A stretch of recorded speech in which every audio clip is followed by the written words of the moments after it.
Welcome to Mathify with Aamir. आज के video में हम देखेंगे conjugate and modulus of a complex number और उनको ग्राफ के हिसाब से ग्राफिकल रिप्रेजेंटेशन क्या होगी, ग्राफ के ज़रिए भी हम उसको समझेंगे। सबसे पहले आते हैं conjugate of a complex number. अब कॉन्जुगेट क्या होता है? सपोज हमारे पास एक कॉम्प्लेक्स नंबर है z is equal to a plus b iota, ठीक है। कॉन्जुगेट में हम क्या कहते हैं, उस नंबर को जिसका भी कॉन्जुगेट लेना है उसके ऊपर बार दे देते हैं। भाई a प्लस बी आयोटा का कॉन्जुगेट फाइंड करना है, मतलब ऊपर हमने बार लगा दिया। अब कॉन्जुगेट में क्या होता है, हम जो इमेजिनरी पार्ट है हमारा कॉम्प्लेक्स नंबर का, जो भी इमेजिनरी पार्ट है, हम उसकी साइन चेंज कर देते हैं। सिंपल वर्ड्स में हम यही कहते हैं।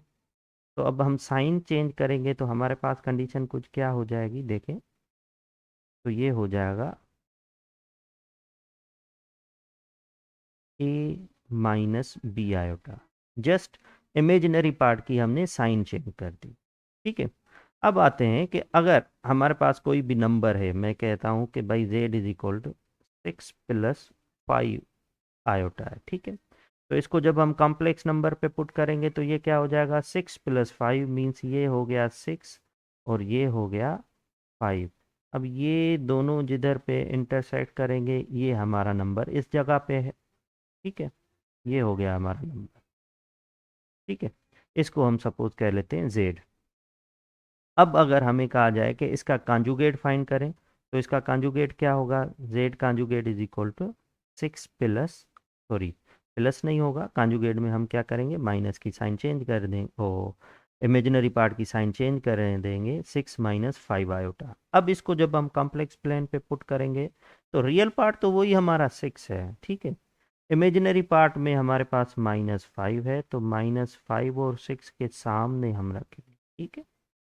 अब आप ध्यान से देखें तो जस्ट क्या हो जाएगा कि हमारे पास रियल पार्ट सेम है, इमेजिनरी पार्ट चेंज हो गया। इमेजिनरी पार्ट चेंज होने से हमारे पास क्या हो गया कि जो कॉन्जुगेट हमारा बना है वो जस्ट एक रिफ्लेक्शन बन गई है, पहले वाले नंबर की रिफ्लेक्शन। यूँ समझ लें कि हमने बीच में यहाँ पे कोई मिरर रख दिया हो, ठीक है। तो सेम लोकेशन उतनी ही हो गई जैसे बीच में मिरर आ गया और मिरर में हमें कोई चीज़ नज़र आ रही है, ठीक है।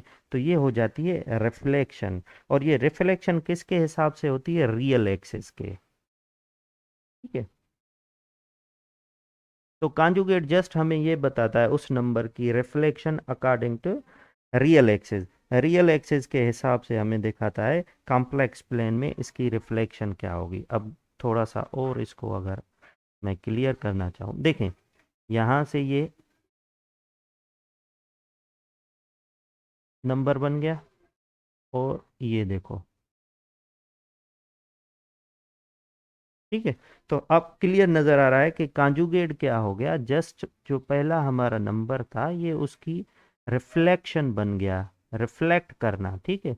तो कोई भी कॉम्प्लेक्स नंबर हो, जब आप उसका कॉन्जुगेट करते हैं तो रियल एक्सिस पे हम उसकी रिफ्लेक्शन फाइंड करते हैं। अब दूसरी बात, अब ओरिजिन से जितना ये दूर है, जितना भी इसका डिस्टेंस है, इसका भी ओरिजिन से जो डिस्टेंस होगा वो क्या होगा, सेम होगा। अब आते हैं हमारी नेक्स्ट चीज़ पे, डिस्टेंस, ठीक है, जिसको हम क्या कहते हैं, मॉड्यूलस या एब्सोल्यूट वैल्यू, ठीक है। Absolute value